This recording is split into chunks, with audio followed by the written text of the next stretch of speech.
नमस्कार, one India Hindi में आपका स्वागत है और मैं हूं दिनेश शर्मा। चाइना भारत को लेकर अपनी गुस्ताख हरकतों से लगातार बाज नहीं आ रहा। अरुणाचल प्रदेश को लेकर इंडो चाइना बॉर्डर पर चीन अपनी हरकतों से लगातार पीछे नहीं हट रहा। कभी चाइना अरुणाचल में गांव बसा देता है तो कभी वो इस इलाके में जगहों का अपने हिसाब से नामकरण कर देता है। उसकी इस हरकतों पर भारत हमेशा कड़ी आपत्ति जताता आया है। हमारी बार बार की चेतावनी के बाद भी चाइना की हरकतें रुकने का नाम नहीं लेती।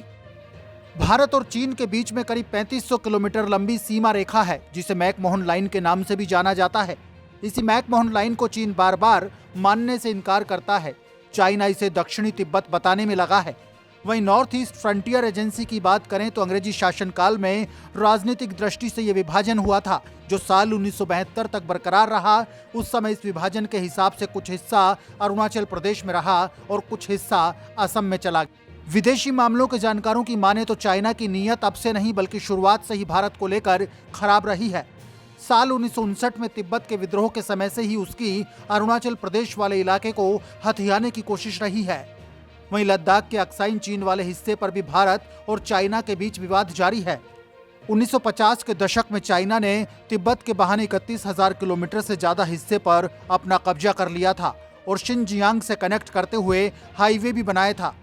ये बात दुनिया में किसी से नहीं छिपी कि अरुणाचल प्रदेश भारत का अभिन्न अंग है। अरुणाचल प्रदेश से जुड़े इतिहास को लेकर बात करें तो ब्रिटिश सरकार ने 1914 में तिब्बत और भारत के बीच इलाके को लेकर विभाजन किया तो तिब्बत ने खुद को आजाद मान लिया था। उस समय तवांग और आसपास के इलाके अरुणाचल प्रदेश में ही रहे थे। इसके बाद जब चाइना ने तिब्बत पर कब्जा किया तो तभी से उसकी नीयत तवांग को हथियाने में लगी रही। इधर चाइना की इन हरकतों को लेकर कांग्रेस ने केंद्र सरकार को निशाने पर लिया है। कांग्रेस का कहना है कि केंद्र सरकार ये सब आखिर कब तक बैठकर देखती रहेगी।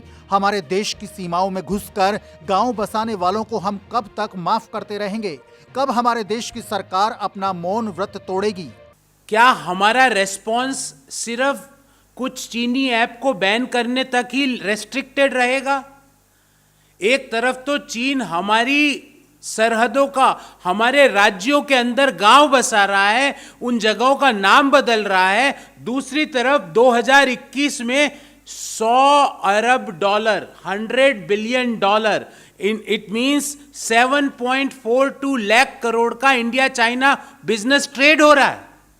एक तरफ तो चीन हमारे गांवों के नाम बदल रहा है, हमारे राज्यों के नाम बदल रहा है, उन राज्यों में अंदर घुस के गांव बसा रहा है, और दूसरी तरफ हमारी सरकार 100 billion dollar, it means 7.42 lakh crore का Indo China trade in year 2021 कर रही है।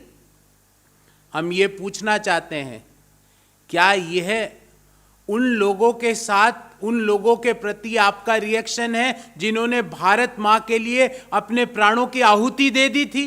1 इंच भूमि भारत मां की किसी के हवाले नहीं हो, इसके लिए हमारे सैनिकों ने अपना खून बहा दिया था। और दूसरी तरफ चीन की गुस्ताखी पे सरकार मौन व्रत धारण किए हुए हैं। ये मौन व्रत क्यों, कब खुलेगा? मुझे उम्मीद है कि एटलीस्ट इस मौन व्रत को जब तो खोला जाए जब हमारे राज्यों का नाम चीन बदल रहा है, उन राज्यों की नदियों का नाम चीन बदल रहा है। इधर भारत ने चीन की ओर से अरुणाचल प्रदेश के 15 जगहों के नाम बदलने के कदम को पूरी तरह से खारिज कर दिया है। भारत ने कहा है कि ये राज्य हमेशा से भारत का अभिन्न अंग रहा है और हमेशा रहेगा। चीन की तरफ से नाम बदलने से कभी भी तथ्य नहीं बदलेंगे। गौरतलब है कि चीन ने भारत के पूर्वोत्तर राज्य अरुणाचल प्रदेश में 15 और स्थानों के लिए चीनी अक्षरों, तिब्बती और रोमन वर्णमाला के नामों की घोषणा की है। इसके बाद भारत ने इस मामले में अपनी कड़ी प्रतिक्रिया दी है।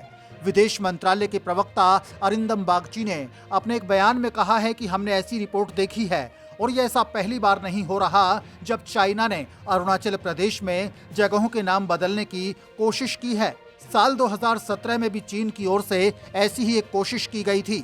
आपको बता दें कि चीन अरुणाचल प्रदेश के लिए दक्षिण तिब्बत होने का क्लेम करता है। सरकारी अखबार ग्लोबल टाइम्स ने अपनी एक खबर में कहा कि चाइना के नागरिक मामलों के मंत्रालय ने 2 दिन पहले इसे लेकर घोषणा की थी कि उसके जांगनान अरुणाचल प्रदेश के लिए चीनी नाम में 15 स्थानों के नामों को चीनी अक्षरों, तिब्बती और रोमन वर्णमाला में मानकीकृत किया है। इस अखबार की खबर में यह भी कहा गया है कि 15 जगहों के आधिकारिक नामों, जिन्हें सटीक देशांतर और अक्षांश दिया गया है, में 8 आवासीय स्थान हैं, 4 पहाड़, 2 नदियां और एक पहाड़ी भी दर्ज है। अपने क्लेम की पुष्टि के लिए चाइना टॉप लेवल के भारतीय नेताओं और अफसरों के अरुणाचल प्रदेश के दौरे का नियमित रूप से विरोध करता है। आपको बता दें कि भारत और चीन 3,488 किलोमीटर लंबी वास्तविक नियंत्रण रेखा LAC साझा करते हैं, जिसे लेकर भी दोनों के बीच विवाद चला आ रहा है। इस खबर में फिलहाल के लिए इतना ही। ताजा अपडेट्स के लिए आप बने रहिए वन इंडिया हिंदी के साथ।